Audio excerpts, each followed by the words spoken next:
write like a man. Use a typewriter. I have another typewriter question for you. Yeah. And it's not my question. It's actually my friend Michael's question. Oh, yeah. Who knew we were going to be interviewing you, and he wanted me to ask you this. Yeah, he was excited about this interview. He said, Michael said, what model of typewriter would you suggest for a new author that was wanting to maybe invoke some nostalgia while writing? No, yeah. New author, first typewriter. My first, well, I'll say my first one, but I don't know if I suggest it because all you're going to do is get bored with it quickly, and you're going to move something else. When my first typewriter was a 1966 Sears Tudor, little plastic thing, and it's sitting right there on the floor. I got so bored with that so quick. That's when I jumped into Royals and Underwoods, the big ones, the Royal 10s and all that. I got an Underwood right there behind Jonathan. That's a 48 Underwood desktop. Mm-hmm. Love it. Love them, yeah. So I jumped into that. But for a new person getting in and wanting to be inspired, the same thing that Joe Van Cleve said in his interview about something to this effect, you don't want something that you have to work on right then because you're going to get frustrated. You know, you might want to buy something like in the 1920s machines are more complicated. You know, I got some that were working, but they're bigger to deal with. So I just say you probably need to start with something like this, a Royal Quiet Deluxe, or maybe a Remington Quiet Writer. I have 3 of those. Remington Quiet Writer, or Rod Serling's machine, which was a Royal KMG. Oh, really? Great for writing. I mean, that has inspired people. Those KMGs and KMMs, okay, for that, for writing stories and stuff. They are simple. Man, those old Twilight Zone episodes. Leo says that's an understatement when I say that it's a workhorse typewriter, the KMG, but it's the one. If you looking for that, that's the one to start off with. But I mean, either one of those, something from the 50s. Maybe 60s range, but the 60s, it's so plasticky, you know. It's hard to get a little plastic at that time.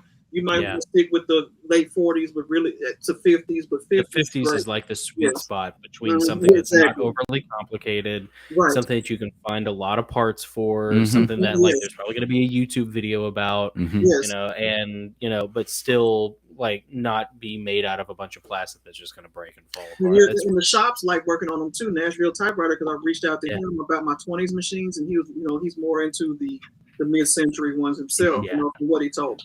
So anybody just starting, in case your machine breaks down or something like that, it's best to have a 50s model around. So he said Rod Serling, creator of the Twilight Zone. Yes. Royal dude. Do you like the Twilight Zone? Do you watch? That's what I watched growing up. I love. Isn't it awesome? And it's even better. Like it's just as prescient today as it was. Yes.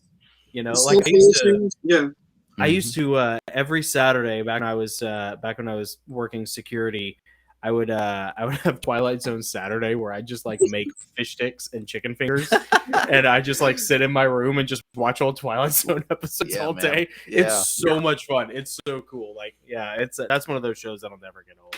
Yeah. I got to look into one of those now. The Royal KMG. Yeah, I'm gonna check one of those out. That might be my next one. Is that or an Olivetti? I don't know. If it's good enough for Rod, it's good enough for me. Well, man. He was awesome. Yeah, Rod. I got a picture of him with one on my site on my Instagram. He's sitting there with one, just like mine. Yeah, and he's got cigarettes and everything. And I'm like, man, I know my machine was covered with cigarettes.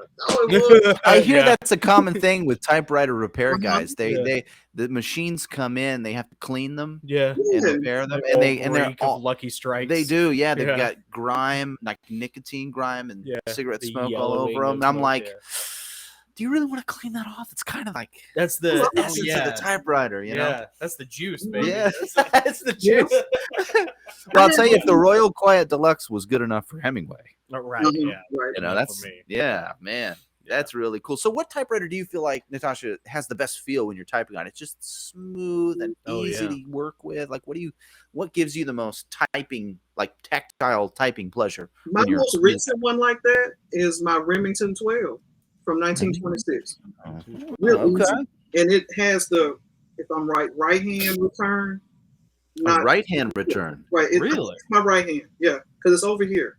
I'm switched right now because I'm looking. But if you're facing it, it's not over here. Okay, it's over here. The handle's over here. That's what so I'm you thinking. pull it. Yeah. You pull it with your right hand. Yes, and pull it and push like that. Interesting. Yeah. Okay. That one is so tactile and nice, and that's what I've been doing a lot of my writings with lately. My other typewriters are jealous now. They're like, "Oh, latecomer comes here and gets all the work." Because at first I was using my 1923 Royal, and it works. So it's from Canada. It's a Canadian model. It wasn't made in Canada, but it was ended up in Canada. Somehow, had its little symbols. The little pound symbol is one of the keys, Cool. and it works great now. I mean, I can just start typing on it like liquid. It's easy to type with. Yeah. And as far as portable, and I'll tell you one that's amazingly easy to work on and use was the Oliver. Really? The 1915 Oliver. That was amazingly easy. I was like, why come they didn't keep making these typewriters like this? Because the Oliver, you just took the carriage off like that. I mean, just 1915 Oliver. Cool. and replacing the carriage string or whatever, the strap was remarkably simple. Yeah. Remarkable, without cutting a finger off and all that. Right. Messing with these things, the carriage strap. So, I'm sorry, I went off the tangent. Yeah, that's great. That 1926 Remington is just amazing to work on. Amazing. I mean, that's just one, and the 1923 Royal 10. The Royal 10. Was that a portable? Royal 10? No. Yeah, or was it the standard? The big old. They call me the queen of standards.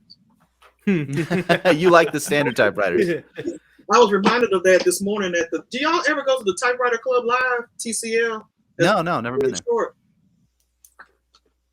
No, because I was there this morning, and somebody asked. They said, that's a this typewriter." Okay, I was showing it. They said, "It's a portable typewriter, right?" I said, "Yeah." Why you say that? Why? And he said, "Well, you got all these standard typewriters. You're into standards." And I said, "Well, I got like a whole gaggle of portables, but they don't ever see that. They never see it." So. Well, I mean, you do have like 40 something typewriters, so yeah. Yeah. That's messy. Which is honestly, I think you might have more typewriters. I'm not entirely sure, but I think you might have more typewriters than Richard Polt. Really? Mm-hmm. Oh, it's possible. Well, I think he's given away a lot. I think he said his wife wants him to get rid of a lot of them. Yeah, that's true. Okay, yeah, that's fair. But whatever. I mean, a win's a win. Actually, I think Natasha, you and I may be connected because we had interviewed Richard Polt. Yeah, I saw it. I watched it. Yeah, I think that's I think that's maybe where we initially connected was over that Richard Polt. Yeah, that was a lot of fun. It was a lot of fun. Yeah. I love watching his interview, and he's inspiring too. And he's got where you can what's the word? Not audition, but I need to turn in a story to him for. Oh yeah, submissions. Really? Yeah, you can submissions. Yeah. So I'm sorry, I just had to go get my. Look Remington. at that. That's the Remington 12. Beautiful. Yes. Oh my God! It won't go on the turntable, guys. That's okay. Look how shiny it is. I mean, you really it looks like you really keep it in good condition. Yeah. Oh yes, I do. I love her. Oh my goodness. So it's got the round key. They're like glass keys, round keys. They are glass. So it's probably got to be pre-40s. What year is it? 26. 26. That is shiny. Wow. That is like obsidian, man. That is beautiful. Thank you. Yeah, I cleaned her up. She has vertical ribbon mechanism. You open the door on the side. Yeah. You can see this. Okay. You open the door and there's the ribbon. It's vertical. Oh, that's cool. Oh, wow. Yeah. Man, and everything works on it. Like it's like brand new out the factory. Did you get that on eBay or did you find that somewhere else? Where'd you get it? You'd be amazed. I just complained about Paul not liking typewriters, but he bought it. He's a good dude. Yeah, he's a good dude. Yeah. Shut up, Paul. Until the sun went down, and then he turned around and bowed. Who was that that said he is able? That's love, Natasha. That's what it is. Eric, in New Hampshire, he said he in one of his letters, because I do have pen pals and stuff. I love that. Yeah. And he said, "Well, it's crazy how he complains and enables you." Yeah. That's right. Yeah. Yeah. That if that's not love, Natasha, I don't know what is. You know. I'm gonna help you, but I'm gonna complain about it the whole time. I'm gonna say no more typewriters, but then here's another. Happy birthday. Do you have my birthday the Remington 5, but it was the wrong Remington. So he had to go and buy me another one, which was the Remington 5. That's beautiful, but it's the wrong one. Mm-hmm. Yeah, it's the wrong one. He got you the wrong one. So, oh, it's beautiful. It's what a wonderful. That's so thoughtful, but it's actually the wrong one. So we need to get the other one. Missed it by that much.